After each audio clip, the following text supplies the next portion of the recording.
Okay. So on our calendar, this is going to be a rectification meeting, but I don't think it actually is going to be a rectification meeting because I don't think we're quite ready for that. That's my Mm. theory, Hmm. and my thought was that I would probably explain why it is that is my theory about it. That might be a good place for us to start. Is everybody in agreement with that? Sure. Mhm. So let me share my screen.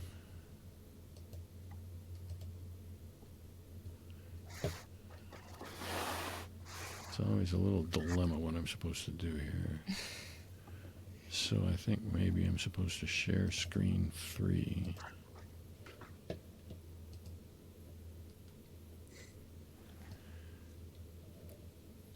And now can you see Carrie's independent informal characteristics? Hmm. Yeah. Okay. So what I thought I would do is we would start there, which is what we've all done, and then explain why it is that we're not doing it. So what we did with Carrie at the end of our green meetings with Carrie, we each wrote a independent informal characterization, and this was Julian's, and this was Russ's, and this was Mel's. That basically we all wrote them in our own way, but I lined them up according to similarity in content. Hmm. And then in the fourth column over here, I said, as I recall it, these seem like common things across all of them. Let's call this IC. Let's call this IC nothing beyond. Hmm. And then these characteristics became what would have been the columns in the rectification spreadsheet. Mhm. That's what we did with Carrie, and that's what we generally do in my DES studies. But this is what's happened where we are now with Mel. So this is the same thing with Mel, except there's no fourth column, and that's what I thought we needed to talk about today, because it usually is the case that it's sort of obvious to me and to everybody what should be in the fourth column, Hmm. but it's not obvious to me and maybe to everybody, but that's what the conversation is about to be about. What should be in the fourth column with Mel? So in general, what happens is everybody seems to agree that this is what should be there, and so I make a spreadsheet, and then we come back for the rectification meeting where we try to determine where we have differed about this column. Hmm. But that seems to me to be easier to do usually than with Mel. And the question then becomes, well, is Russ right about that, or is he hypersensitive, or whatever? Or can we determine so the outcome of this meeting is going to be either we're going to be able to figure out what goes in the fourth column here, in which case then we can proceed to a rectification meeting. I'll send you the spreadsheet, you'll rate them, and then we'll get together. Mhm. Or we are going to say Mel's experience is enough different from most other people that we just can't. It's not typical, reasonable, usual, whatever. Mm. Productive, I guess would be the better word there. Productive to do a rectification meeting. And so So does everybody agree with so far? Anybody have a different opinion about what we should be doing here? No. So the difference, it seems to me, and I haven't really thought too much about this since I made this table, but the difference seems to me that Julian broke things down. I did do more breaking down. I'm not committed to the breaking down, but yeah, I did do more of it. And Mel and I didn't do much breaking down.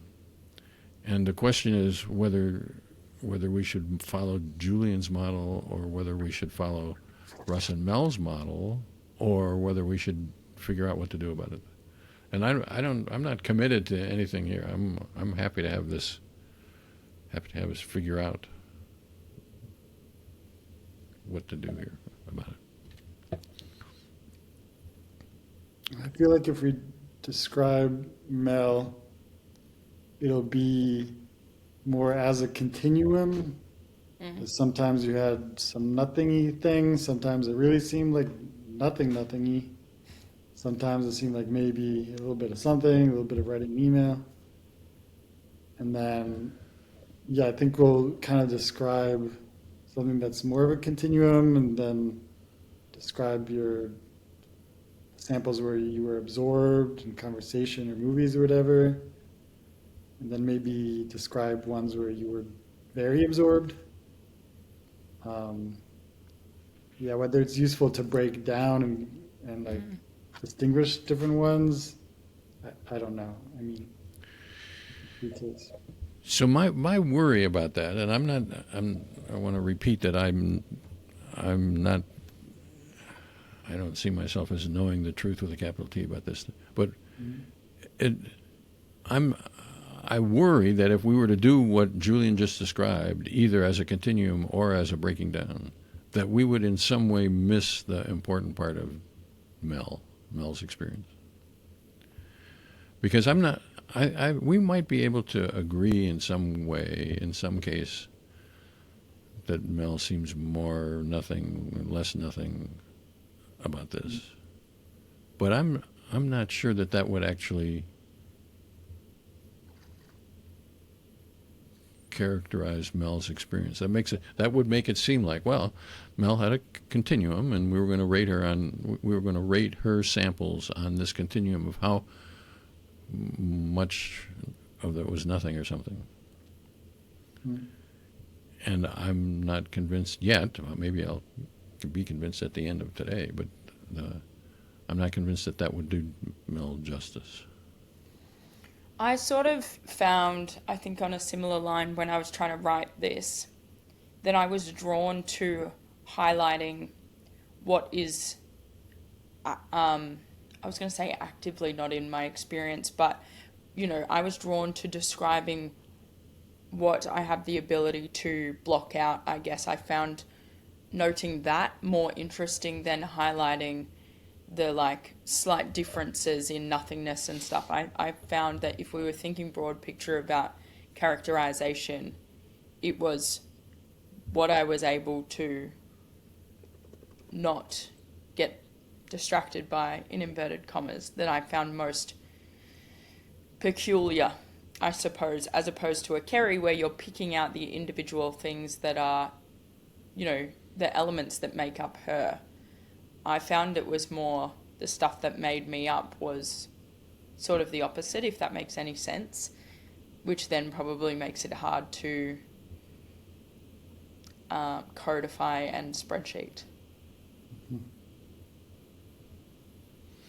So that's interesting. I don't think I have thought about it from that perspective. So I can't remember what I wrote, but like if you scroll down, shades of nothingness, yes, yes, yes, and then there was something, and maybe you've not even left it in. Yeah, sort of I think here. I've left everything in. My goal was to leave everything in when I do this. Doesn't mean I do it, but And I find it weird to write this about myself, but here I wrote, but for the most part, it's her ability to block out distractions or other stimulus that's most notable. That's not necessarily the best way to describe that, but you can see what I'm getting at, that like I've found in our discussions, yes, we all agree that there's some sort of nothingness as the general standard. But I think in every discussion we've had, Julian, with the salt burn or with the whatever, and Russ, you've described it as like not particularizing or whatever. I think that sort of element is most interesting because otherwise we're going to have, but I don't know, maybe this is the most helpful bit, Russ, but otherwise we're going to have 13 samples of some degree of nothingness, whatever way we choose to slice that pie. So I'm sort of with you, like if we think about the end goal out of that spreadsheet, one way or another, it says nothing or nothing sliced up for the most part. And how helpful is that?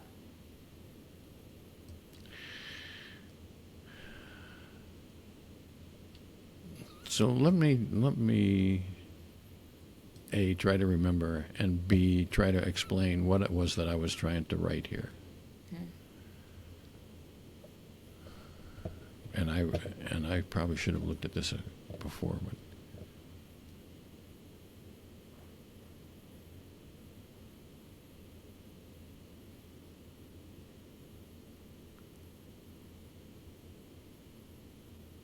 So I think the question that I had in mind, trying to figure out, and maybe this is Mel's question, Mel's comments, which I just haven't quite figured out, is nothing and being carried along by the same thing, or is that a different thing? And maybe Mel is saying, well, one way to think about that is, what is it that we can block out? And in one case it's a movie, and in another case it's everything else. But it seems to me that being carried along by and nothing is more similar than it is different. I think I agree. I think I also agree. I kind of had a weird journey where I feel like I started there and then became convinced otherwise, or in my descriptions, I wanted to consider nothing as a possibility for these carried along moments.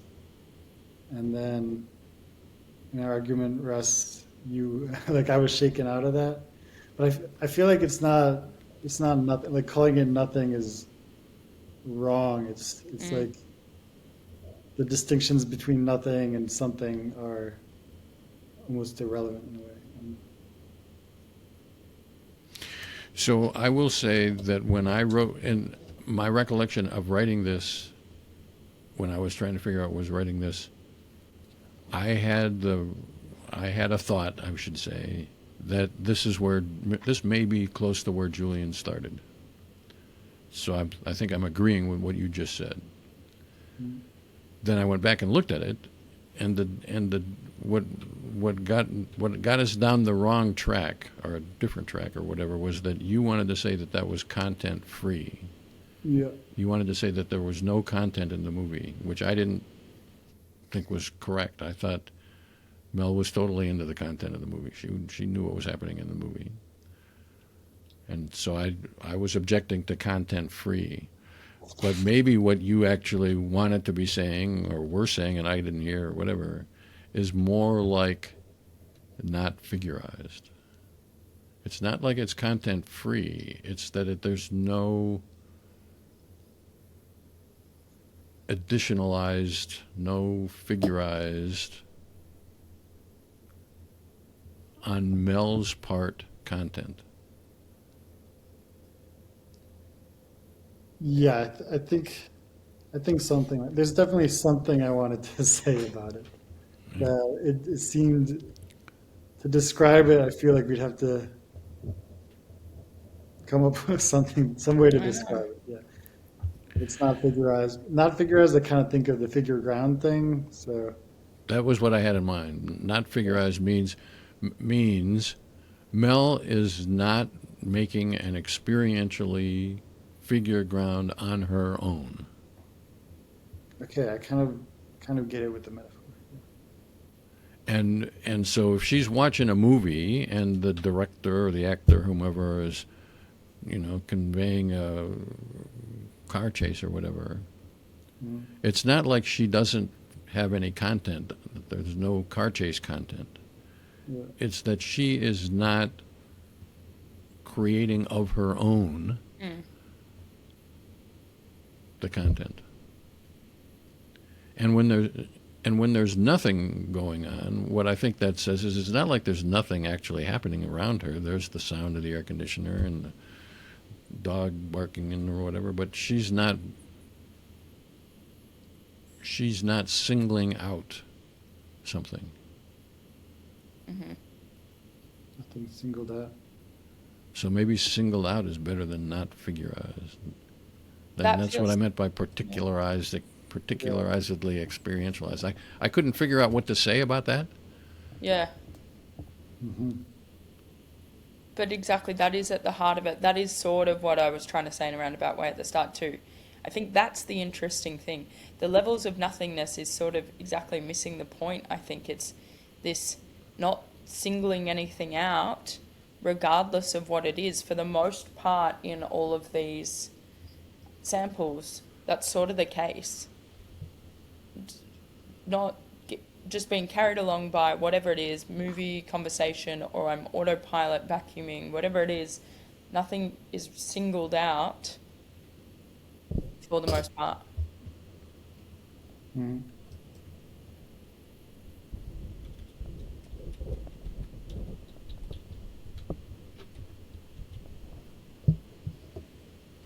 Including when there's nothing. I'm lying in the sun and I don't feel anything.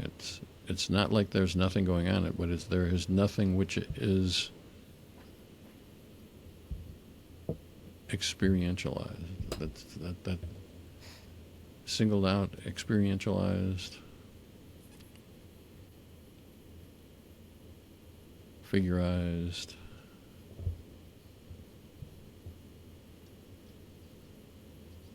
Made present.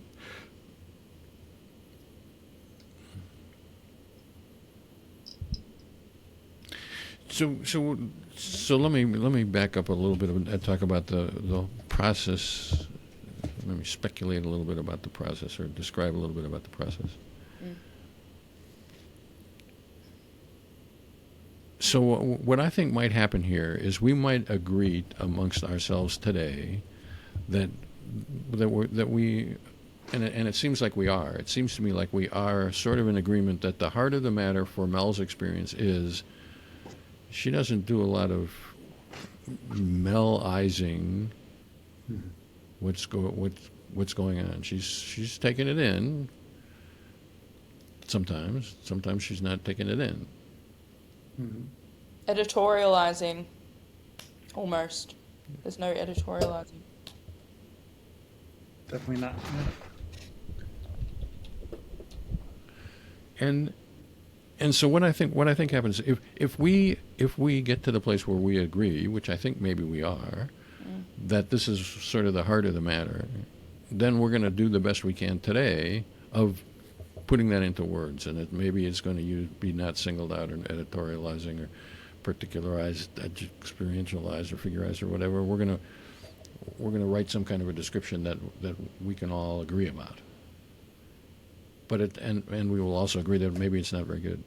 And then when we actually do the rectification meeting, when we take that description and go back and apply it first individually and then jointly, then it might emerge what we're really trying to say. So this is an iterative process. I think DES is iterative all the way down. We are going to make the best shot at that we can today. And then we're going to come back and take a few more shots at it later. And out of that, we're going to eventually come to what we think is a pretty good description of Mel. But not necessarily today. We're going to try it today and fall short, and we're not going to feel bad about that. That's I guess the point. That's the point of this method. Everything is iterative, for lack of a better term. So are we in agreement that sort of the heart of the matter with Mel is something about I'm not putting anything extra. Mm-hmm. Yeah. Not putting anything extra, not taking any one thing in more than another. Not singling out, not.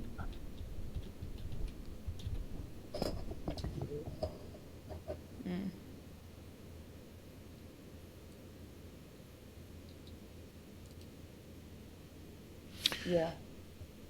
So are we all in agreement that this is sort of the? Yeah. I'm still not committed to figurizing.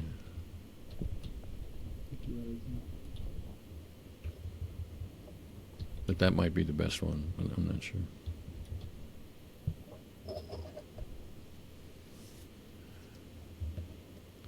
So if we were to take all these terms and use that as our sketch description,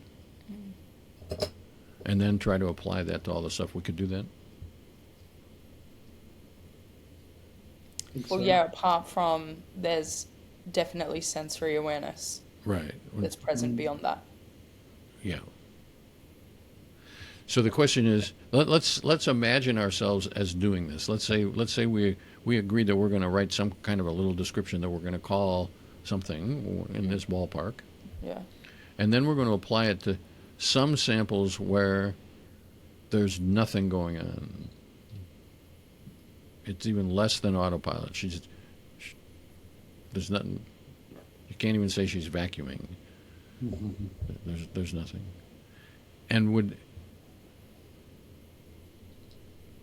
is there some subdimension that we would want to say that, or is this, or would that be just this is what's happening applied to a situation where there's nothing particular going on? I think it fits. I think I'm still satisfied with it and not needing another category, but happy to hear the opposite. So applying that to the deeply absorbed, editing the grandfather, and also the totally nothing, just maybe fingers moving, but not even paying attention to the email. They do seem different. But the question is if we need to capture that difference with different codes or not. Because we can describe differences. Yeah, but then if you do codes, okay, then you have sometimes it's something, sometimes a bit more of a something. I see arguments why that's besides the point. Yeah, I don't have an answer yet.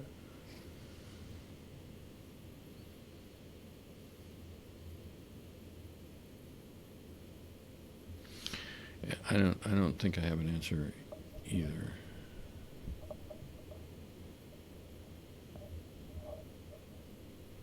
So I think the two the listening to the grandfather, there does seem in some way that's something different from it's more than just not singling out. But maybe not.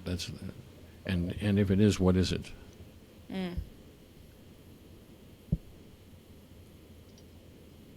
So maybe there's some level of concentration.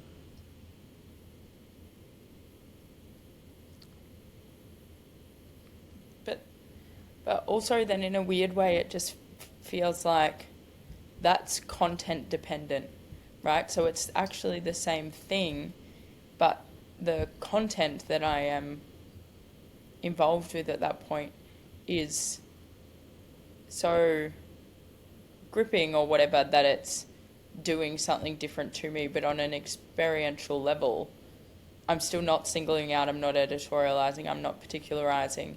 It's just that then what is the focus of my attention is just whatever. But I don't think it's the focus of my attention in a different way to doing the vacuuming necessarily.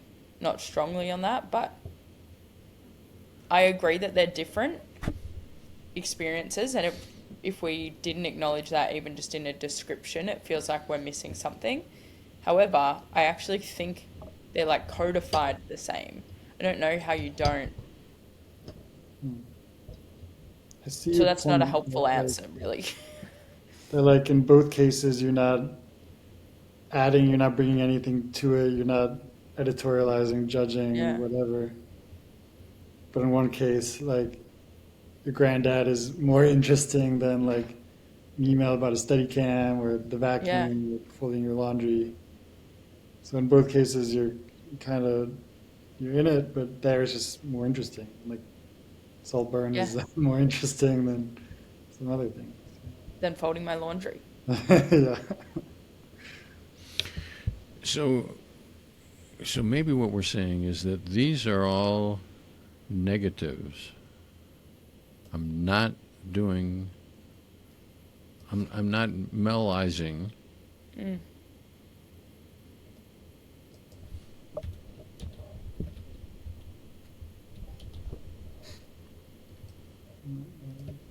But there also seems to be some positive thing about concentration.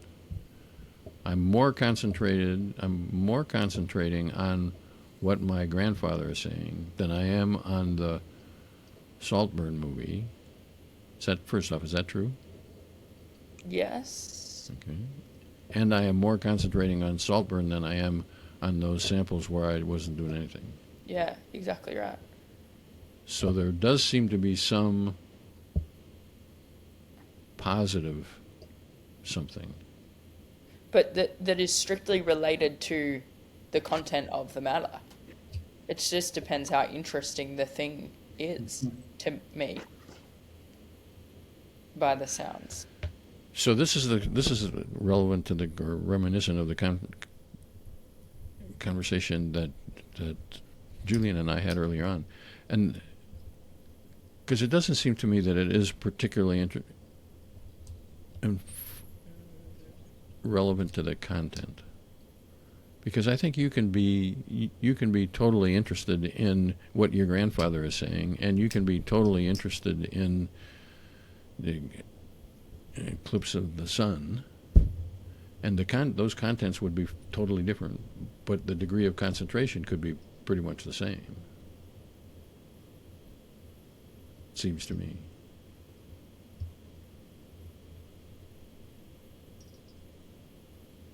In theory, yes, but I don't think that's the case with my samples.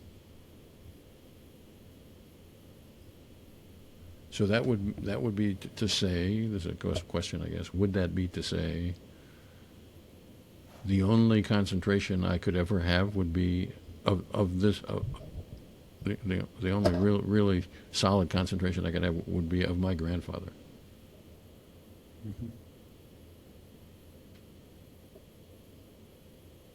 That doesn't seem right. What do you mean? Well, the content where you were the most concentrated was with your grandfather. Is that the only kind of content that you could be so concentrated? No, definitely not. This is going to open up a whole nother can of worms, though, in terms of... So I don't think the concentration as a characteristic of your experience is linked directly to the content. It may be the content that piques your concentration. But the concentration is a skill or characteristic or whatever that you could apply to your grandfather talking or the whatever else would be of interest to you.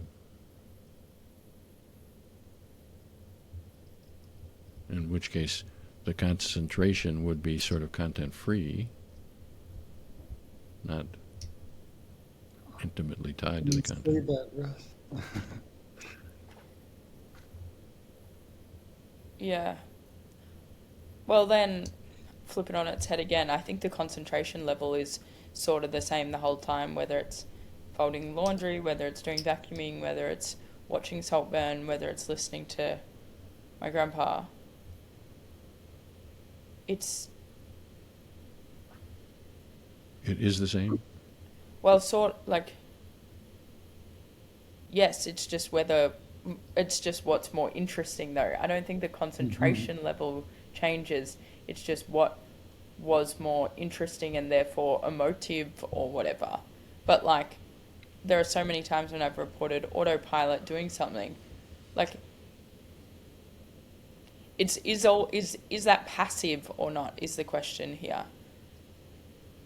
Because I think at times we've thought that those sorts of samples are rather passive, but I'm not necessarily sure that they are, but maybe they are. And then so is the watching grandpa passive or not? Is there a difference there I don't know. I feel like, to me, concentration has maybe some connotations I don't see here, because concentration, I think of something very active, like focus. I kind of absorbed or locked in, or some other words we've used. Or maybe concentration stripped of some of these connotations. But yeah, to me, what you said about active too, it almost seems like there's no trying involved. There's no Mm. like just kind of letting it come in rather than you going towards it. You know? Yeah. So it could be, Julian, that you and I concentrate, but Mel doesn't, and and and therefore it would make sense for us to be trying to lean on Mel and say, "Come on, Mel, tell us that you were concentrating here." And Mel was resisting and saying, "Well, you know, my grandfather and vacuum are pretty much the same thing," Mm. which might be very different for Julian and Russ, Mm. but might be very much the same for Mel. Then that's the interesting thing about the exercise is to. Because I think I agree with that. I don't think they feel any different to me. It's just that one thing was more interesting than the other. So, like, it's sort of like locked in more on paper or something. But in terms of, I feel like it's that all, the, exactly the, I'm not I'm not actively locking in more to listen to Grandpa, or I'm not, to your point, Julian, like, I think that just is. And then, like, beep goes off and I'm, wow, the content that I was bringing this baseline to at that point was so emotive and powerful that then, but I'm not actively concentrating more on that any more than the vacuuming. The vacuuming's just not lighting me up because it's boring. Like, the stimulus is not entertaining me or doing something to me in the same way that Saltburn does, or that, and whatever, maybe. I don't know. So, at the beginning of that, I thought you were going to say something like, "I am taking in either my grandfather or vacuuming or whatever, and then when I have to describe this to you guys, the grandfather story is a more interesting story, and so I can say more interesting things about my grandfather than I can about the vacuum." In which case, the experience would be pretty much exactly the same, and the telling of it would be very different. Yeah, I maybe agree with that. I don't know. But the other possibility is when that was what you said at the beginning to my ear. At the end, you said something about, well, the grandfather. I was more lit up by the grandfather than I was by the vacuuming. Well, if that lighting up was part of the moment of the beep, then that somehow we should be describing that. Even though it's passively occurring to me, I am being lit up more by my grandfather than I am with the vacuum. It's still part of my experience at the moment of the beep. I think it's that distinction that I'm just finding impossible, though, in terms of it's objectively still the same thing from my end of, like, okay, I think back to that beep in particular or whatever. Here I am, locked in, watching Grandpa speak, and am absorbed by it, carried by it, blah, blah, blah. That, yeah, true, that does feel more locked in than vacuuming feels slightly more passive, but it's chicken and egg here of, like, is that a different experiential, something different is happening, or, like, to mine, that's just more that's a more interesting thing that is stimulating me at that time. And is that experienced any differently other than it's just more interesting? Like, I don't necessarily think so. I don't think that there's, like, this distinction to be made, even though they feel different, but I think it feels different because it's purely based on the external stimulus. It's not a helpful answer. Well, as I said at the beginning today, I don't think the goal shouldn't be to try to answer the question today. The goal today should be to try to get us into a position to maybe be able to say something better about it next time, which is a big difference. I think, and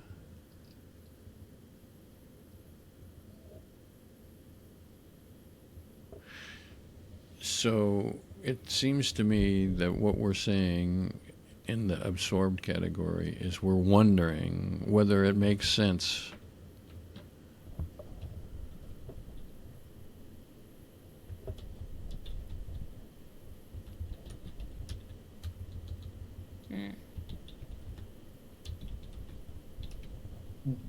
something like that.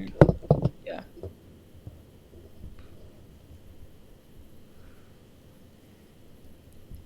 And is there a better way to say that other than intensity level? That was my word. Concentration.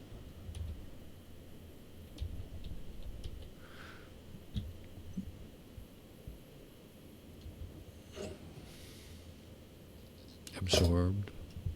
Absorption level.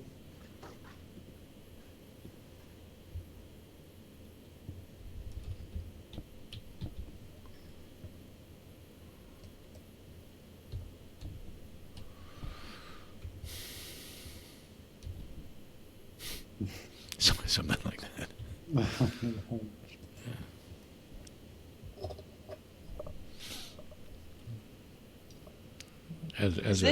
As an aside, in the private world of Hurlburt, on days when I can't, usually I'm a very good speller. On days when I can't spell, I think there's something interesting going on.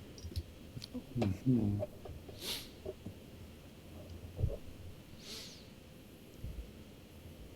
But I interrupted Mel, I think. Well, no, I'm just wondering, is this unusual in your studies? What we're going through right now? Yeah. Yes. Interesting. It is generally the case, as I illustrated with the Carey example. That was why I went back to the Carey example. That was easier for us to say, well, this was a visualization, and this was a visualization without any edges to it, and that was a whatever. There seemed to be a bunch of different characteristics that we could say. And yet here, that doesn't seem so obvious. And whether that is a failure of the method or a characteristic of Mel, I don't really know the answer to that.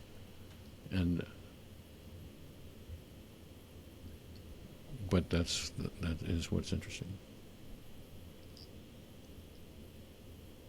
And it is in some way in my head related to the fact that I can't spell. It's the words are failing me is what that means to me. The words are failing me all the way down. And Yeah.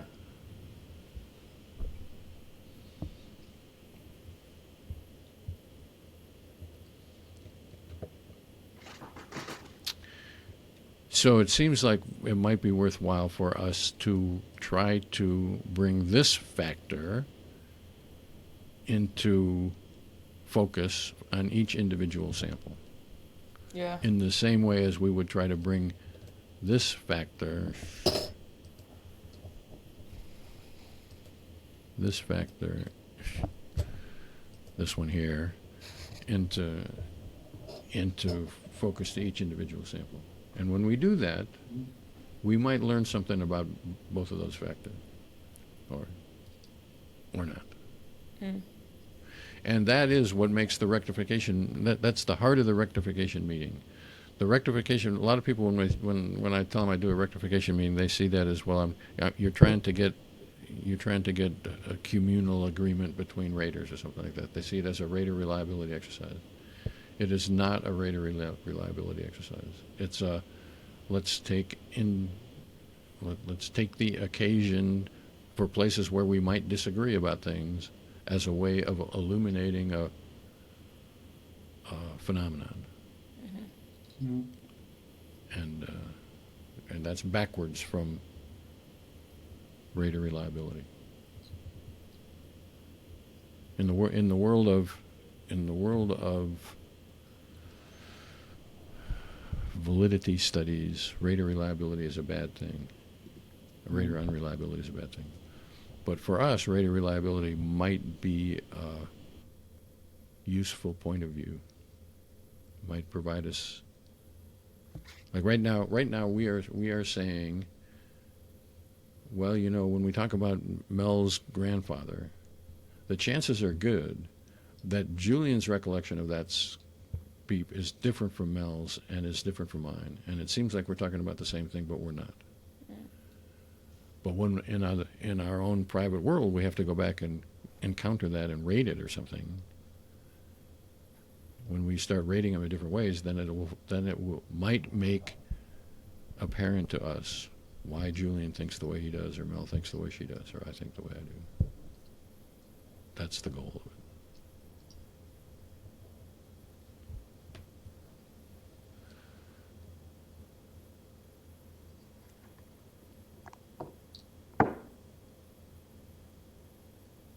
So, Julian, you who were more granularizing or whatever at the outset than Particularizing. would it satisfy you if we had two things to rate, and also sensory awareness and whatever? But in this bargain, in this arena, that we rate these two things, something like not singling out whatever and absorption, and on the possibility that if we did that, we might learn something about these phenomena. I think so. And by rate, do you mean We're on a gonna- scale, or do you just mean like approach it as a question and discuss it? What I meant was rate in the same sense as we rated, wherever that went, we rated Carrie's, Like the spreadsheet. that spreadsheet. So I'll make a spreadsheet, but I'll just have two columns in this regard anyway, two columns, and we'll rate them 1, 0, and 1.5 and 0. But Okay, this was an example. This sample 2.1 was a 1 on that dimension and a 0 on this dimension or something, and we'll see whether we agree about that. And in those places where we don't agree, then maybe we'll learn something about the phenomenon. So unabsorbed. Okay, yeah. That So my question is, should I make two columns, one like this and one like this, and we'll rate them? I think that makes sense. Yeah. Yeah, I think that makes enough sense for now, doesn't it? And then sensory awareness. And we can break that down as to bodily or pressure or whatever. I can figure that out. Yeah. Mhm. But there are a And- lot of different kinds. And feelings and uncivilized thinking are going to be part of the big 5FP that we rate all the time anyway. And then words present. So I think that's what the conversation that we had that we have just been having is the conversation that I thought we needed to have before I could build a spreadsheet. Yeah. Now I think I'm pretty probably capable of building a spreadsheet that everybody would agree is sort of an adequate spreadsheet. People might do it a little bit different, breaking down sensory awareness and bodily or whatever, Yeah. but that probably wouldn't matter much. But this one mattered sort of a lot to me, Mhm. so I didn't make the spreadsheet. Yeah, and I think that's good because, as I said at the top, that's what kept coming back to me too. It's the not particularizing, not melizing, not that feels potent. So I like where we've landed for now. Yeah. This is kind of. I'm always kind of my mind gets a bit jumbled dealing with your experience now. Yeah, You're no like doubt. coming back in a circle. Like I started with some of your very absorbed samples, wondering like there's something that seemed kind of nothingy to me, and I wondered if it was maybe in that kind of a nothingy sample. And then with Russ, we went through this whole process where I had this hang-ups about content and this or that I had to break away from, which was useful. But now I'm kind of back seeing that there are similarities between really autopilot stuff and really absorbed stuff. Mm. But Well, also, when we go through sample by sample, it may be that Julian is compelled to say, this is not doing it for me. Mm. Or that Mel is saying says the same thing or whatever. Or that we as a group will come to understand we have missed something that isn't in these two phenomena. So the goal is not really even as general as to try to figure out what these phenomena are, but it's mhm. we're trying to our task, as I think it is anyway, is to figure out how can we say something about Mel's experience that is faithful to Mel's experience, and put in English that the rest of us can understand. Yeah. Mhm. Yeah. And it doesn't. The object is that it can't exaggerate things according to Russ's proclivities or Mel's proclivities or Julian's proclivities. We're trying to keep all that stuff. Yeah. The whole exercise is that's the whole exercise actually. Try to describe experience without favoritism. Mhm. No I feel a little less- editorializing. I feel a little less dead inside by no longer describing things as nothing and now describing them as not particularizing. That feels slightly better.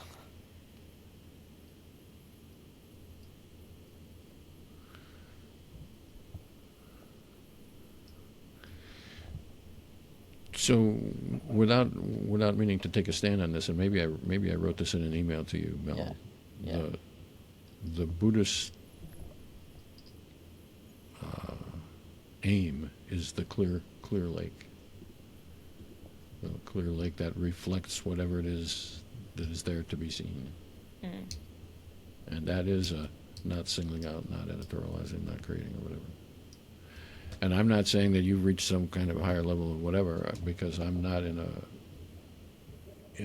position to make that judgment. You know, if Jesus Christ were here, I probably would think he was crazy or something. I don't know.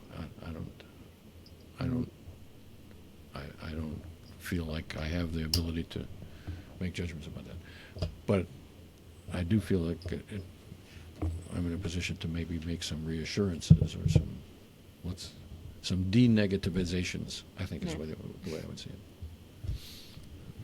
Thank you. Mhm. So I will make a spreadsheet and send it to you all, and then shall we meet again and actually do the rectification, which is what was on the calendar for today, but we didn't do. Yup. Yeah. And when shall we do that? Mm. Same time next week, maybe?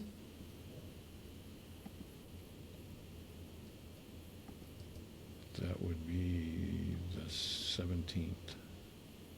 Mhm. That works for me. Works for me. All right. Okay. And Does and daylight if- savings time hit for anybody else between then? No. sorry, I didn't hear you. It was a daylight savings question. But no. We're in the clear. I think we're daylight savings out in our country, and Mel's on her own. I'm finally back in America in like 2 weeks, by the way, Oh. but it'll probably be just as we stop doing these weekly meetings.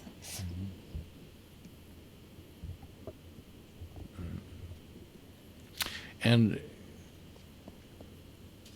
I would, if it's not apparent, I'm going to make a spreadsheet. But if somebody's got a better idea of what ought to be on the spreadsheet than I make, then we can add a column or whatever. Yep. I appreciate that. Yep. It's an interesting process. It's challenging. It's totally challenging. Because you're right, it was much easier to look at Kerry and do that, and it just, the categories sort of make themselves very apparent. And I agree, looking at this, you're like, oh God, how do you split this up or whatever? Yeah. I think the inner experience is what I really think about it is that it's far more difficult than people give it credit, and sometimes it's easier, and sometimes it seems easier, as with Carrie. But you know, I've sampled with some synesthetes. Mhm. They were Oh, very, yeah. very difficult for me because I'm not a synesthete, and so for me to try to get my head around that is what's interesting. I'd love to see Totally. the Like the research first on that. person that described that to someone must have been like, "What?"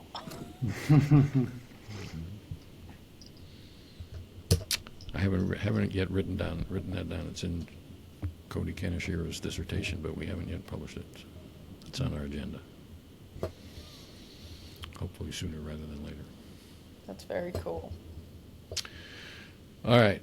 So sounds good to me. Anybody have anything else that we should be doing today? I don't think so. Mm. Then I will make a spreadsheet, send it to you all, and you all will then send it back to me, so Yep. that then I can make the spreadsheet that compares the two. So I'll need to have that back a day or two before next Monday, or Yep. sooner.